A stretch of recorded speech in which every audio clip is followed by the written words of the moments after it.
Assalamualaikum warahmatullahi wabarakatuh. Hari ini kembali lagi dengan saya, Ibu Evi Setiatri Agustina. Bagaimana kabar kalian hari ini anak-anak?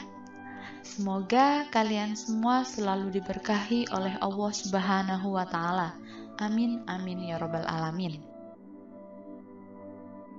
Anak-anak, hari ini kita akan belajar muatan IPA pada tema 8 dengan fokus materi rotasi dan revolusi bumi dan bulan pada kelas 6 semester.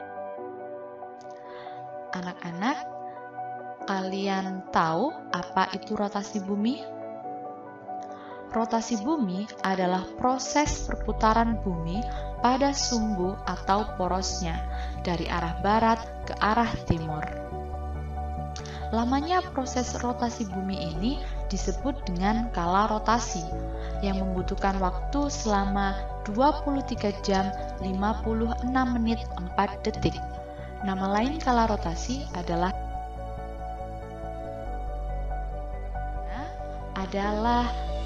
dampak atau akibat dari rotasi bumi. Yang pertama, terjadinya siang dan malam. Hal ini terjadi karena ada dua bagian bumi yang sebagian menghadap matahari dan sebagian lagi membelakangi matahari. Bagian yang menghadap matahari mengalami waktu siang, sedangkan bagian yang membelakangi matahari mengalami waktu malam.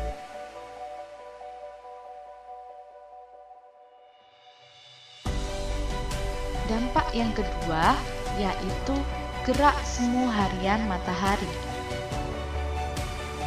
Sebagai makhluk di bumi, kita tidak pernah merasa jika bumi bergerak, melainkan seolah-olah matahari yang bergerak. Sebenarnya, bumi bergerak dari barat ke timur, tetapi terlihat bahwa matahari terbit dari arah timur. Fenomena itulah yang disebut sebagai gerak semu hari.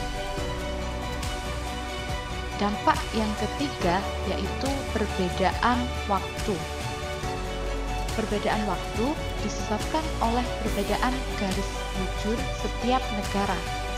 Setiap 1 derajat akan menyebabkan perbedaan waktu 4 menit. Itulah mengapa saat di Indonesia siang hari, maka di Amerika menjadi malam hari. Ternyata kondisi semacam ini dipengaruhi oleh rotasi. Yang berikutnya yaitu pembelokan arah arus laut. Angin mengakibatkan terjadinya arus laut. Pada belahan bumi selatan, arah arus laut berbelok searah perputaran jarum jam. Pada belahan bumi bagian utara, arah arus laut berbelok berlawanan dengan arah putaran jarum jam. Gerak pembelokan arah angin dan pembelokan arus laut disebut dengan efek Coriolis. Nah, dampak yang berikutnya adalah pembelokan arah angin.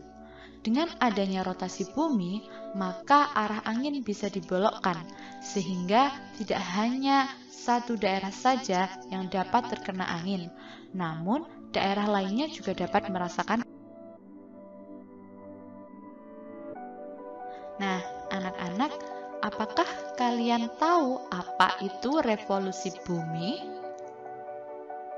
Revolusi bumi adalah perputaran bumi mengelilingi matahari. Lamanya proses revolusi bumi disebut kala revolusi yang membutuhkan waktu selama 365 1/4 hari. Nama lain dari kala revolusi adalah dampak atau akibat dari revolusi bumi. Yang pertama adalah terjadinya perbedaan musim. Perbedaan musim yang terjadi di berbagai belahan dunia disebabkan oleh revolusi bumi. Mengapa bisa demikian? Pada tanggal 21 Juni, posisi matahari berada di utara, tepatnya pada garis 23,5 derajat lintang utara. Garis ini disebut sebagai garis balik utara. Pada tanggal 23 September, matahari berada di garis khatulistiwa, sehingga kutub utara dan selatan bumi memiliki jarak yang sama dari matahari.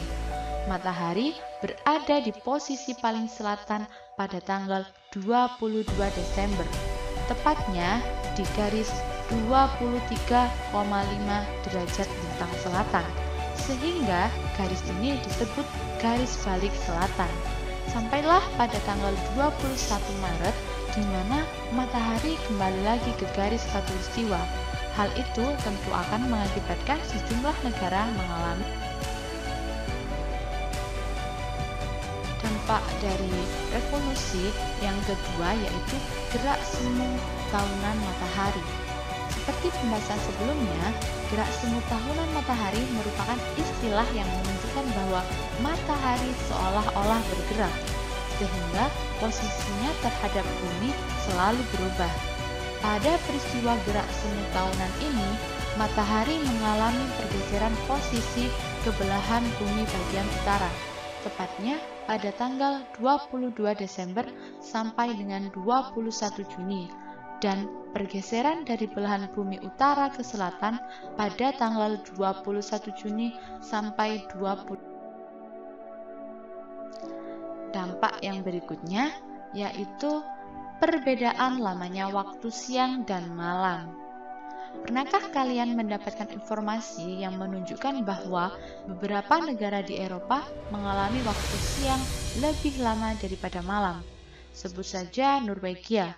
Salah satu pulau bagian yang ada di Norwegia, yaitu Svalbard, siang yang sangat lama. Berikutnya yaitu dampak dari revolusi bumi. Yang keempat adalah terbentuknya rasi bintang yang berbeda-beda. Perbedaan rasi bintang disebabkan oleh perbedaan posisi pengamatan saat di bumi. Seperti kita ketahui bahwa bumi senantiasa berevolusi. Itu artinya posisi bumi terhadap susunan bintang-bintang juga akan berubah. Dengan adanya revolusi bumi inilah kita bisa menentukan tanggal-tanggal penting menggunakan kalender Masehi. Tidak hanya itu, revolusi bumi juga bisa dimanfaatkan untuk menentukan posisi matahari. Berikutnya kita akan membahas rotasi dan revolusi bulan. Bulan dalam peredarannya melakukan 3 gerakan. Yang pertama yaitu bulan berputar pada porosnya atau berotasi. Yang kedua, bulan mengelilingi bumi atau berevolusi. Dan yang ketiga, bulan dan bumi bersama-sama. Rotasi bulan. Rotasi bulan adalah bulan berputar pada porosnya. Kala rotasi bulan sama dengan kala revolusinya, yaitu membutuhkan waktu kurang lebih 1 bulan. Revolusi bulan adalah gerakan bulan mengelilingi bumi. Waktu yang diperlukan bulan untuk 1 kali revolusi adalah sebulan atau 29/1/2. Berikutnya yaitu akibat dari revolusi bulan. Yang pertama adalah terjadinya fase-fase bulan. Pada hari pertama, pada posisi 0 derajat disebut bulan baru atau fase awal. Hari keempat, pada posisi 45 derajat disebut bulan sabit. Hari ke-8, pada posisi 90 derajat disebut bulan paruh. Hari ke-11, pada posisi 135 derajat disebut bulan cembung. Hari ke-14, pada posisi 180 derajat disebut bulan purnama atau bulan penuh. Hari ke-17, pada posisi 225 derajat disebut bulan cembung. Hari ke-21, pada posisi 270 derajat disebut bulan paruh. hari ke-25 pada posisi 315 derajat disebut bulan sabit. Selanjutnya, bulan akan kembali kedudukan semula, yaitu bulan mati.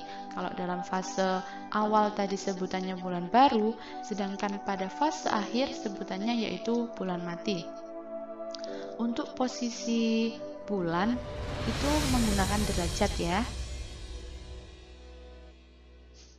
Akibat dari revolusi bulan yang kedua yaitu terjadinya pasang naik dan pasang surut.